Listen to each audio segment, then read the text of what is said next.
pandering. So, I mean, let's just jump right in it. I mean, is there a law that really has just impacted you guys the most? The new ammunition laws are going to be the biggest one that impacts, and it's going to impact everybody. Um, And so, explain that. Which law is that? so it's a two-part law. The first part affected gun stores and online buying January 1 of 2018. So we've been in that law now for, over a year. And what that did is if you walked into the store, you walked into any gun store, you used to see bulk ammunition on the floors, normally in front of the counter, so people could pick it up.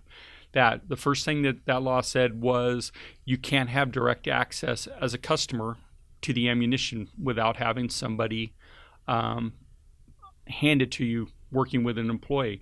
The other one it did, which I don't think is a bad thing, but financially it impacted all the stores selling ammunition. Every store, every employee that touches ammunition has to have a background, has to have a certification of eligibility to sell that ammunition. And there's a financial cost to that of over $100 per employee per year. So that adds up to a bottom cost of a business. So you guys don't want to recycle employees then? We try not to. We definitely try not to. But you're seeing it impact the chain stores and those other things. The third thing that happened on that as an impact in 2018 was that you could no longer buy ammunition over the internet and have it delivered to your house. And so some places would say that, well, that helped the small brick and mortar stores in California. Yes and no, because the law did say that stores had to accept ammunition for a customer from places. So we receive on an average of 15 to 20 ammunition orders a week, as far as from outside things. So we're still seeing people buy their ammo out. We do charge them a small fee to handle that and do the paperwork that's required for that incoming ammunition. The big change is July 1 of this year. Scary date. Department of Justice hasn't really finalized how their process is going to be. They've given us a preliminary look at it. We haven't got to see the system yet. And unfortunately, that's kind of typical of the state. And I'm not trying to pound on them, but I will.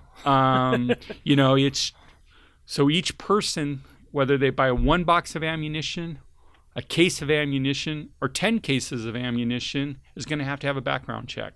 Each time? Each time. And that background check for the preliminary stuff that they've told us, we're going to have to run all the information just like you were buying a gun. So your name, how much is a background check to begin with? for ammunition is going to be $1, but if they decide to delay it, and they can delay it up to 10 days, it could be $19 for the background check. So it's anywhere from $1 to $19. Yes. So you're going to buy that $15 box of 9mm ammunition. You're going to get $1 tacked on, or you could get tacked up to $19 tacked on for that box of ammunition. So is this a case where you want to buy like 24 cases, or is there a maximum? There isn't. At this point, there's no maximum. There's no quantity things that they proposed. But is that next? With our legislators, who knows? So you're going to have fees and background checks that are going to cost more than the ammo. Could, very easily. Wow. It's one of those things that just make me speechless, because it's kind of like this whole camera tax thing with, and this is totally getting in the weeds, totally different topic, but there's a reason why a lot of cameras cut off their video features on like a DSLR, because after a 30-minute filming session, that camera actually is taxed as a camcorder, which is a higher tax. So a lot of the cameras just cut off, automatically after 30 minutes, the recording stops and you got to start it again. So it's kind of one of those stupid things. But so are you guys seeing a lot of ammo sales right now ahead of the date, or are people just not really paying attention? Both. The people that are paying attention are trying to get their ammo. Stockpiling? Yeah, that's, and stockpiling sometimes scares people with that word. It's a smart investment. Come on, guys. And, I see it as getting their ammo needs and doing some planning. I'll be honest, what I'm doing, I know I got at least 10 to 12 more duck seasons in me at age 57. And, I'm going to make sure I have at least a case of ammo per year so I don't have to do background checks on it. And, as we continue to talk, I'm going to tell you how the store is going to try to help people with that also. Okay, go for it. We do an annual customer appreciation every year. It's normally in July. We've moved it up to June this year, and we're going to really focus on ammunition. And so we're going to have the ammunition that people are going to need and, using your word, stockpile, so, they're prepared. And we're going to do it in a couple different ways. The other thing that's going to impact hunters this year, especially for dove hunting, quail hunting, and pheasant hunting, this will be the first year they have to use non-lead like the duck hunters had to. That was passed a couple of years ago, right? Right. And this is the first year that it's going in. So we're going to have a full line of non-lead for those dove hunters, because most of the time, dove hunters, you have stuff left over from year to year. And, this year, everybody has to start with a clean slate because we haven't used steel shot. What do you do with your old ammo then? You can still use it for target practice and stuff, but you can't hunt with it after July 1.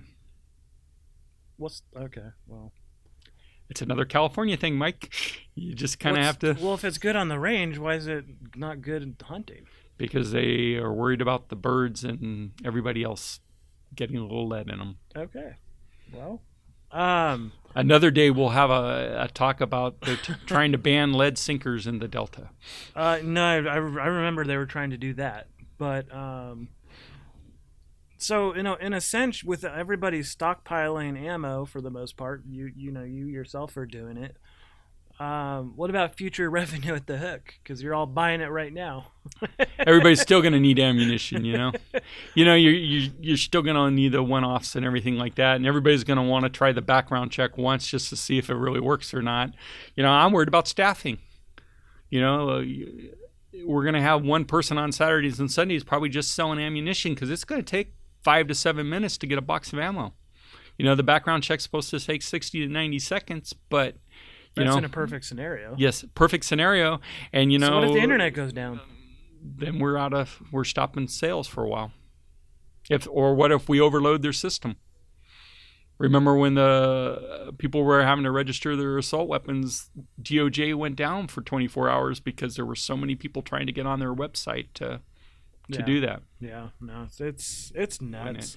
You have a bill AB 18 introduced this year, which already passed in committee. I mentioned this earlier, that won an excess tax on a real retailer in the amount of $25 per firearm sale, which includes handgun, semi-automatic rifles, and shotguns. So on top of the background check, the cost of the gun, the ammo, now you're going to get hit with an extra $25 fee if it passes. I mean... And they're making it hard on the little guy. Yeah. Because, you get your big guys like Big Five and Bass Pro, they order firearms by the thousands because they have multiple stores. We order guns onesies, twosies, So now you're having to add those additional costs. It makes it hard to be competitive, and it makes it hard to be a brick and mortar. Sure. And what about the consignment guns? Does that all apply to that as well? That's the way I'm reading it. And the used guns. The private party sales, we do a lot of those. We probably average 10 or 12 of those a week. And we do that to help gun enthusiasts to make sure the gun is legally transferred and a spot to do that. The store makes $10 on that transfer. So a lot of labor. Minimum wage. A lot of labor for, a lot of paperwork. But it's something we do to, help the guns get transferred legally. Yeah. Because how many guns are out there that weren't transferred legally? Isn't it funny how in all the incidents they're trying to prevent, it's all mostly, and I'll say a majority of it, I won't give a number because I don't know the number, but I would say a majority of those are illegal firearms that someone shouldn't have. Exactly. Most of these laws are not impacting the people doing illegal stuff, because they're not going to jump through these hoops. They're not going to go get a background for a box of ammunition. They're not going to legally transfer that gun. So it's the law-abiding citizen that's getting impacted by these laws the hardest.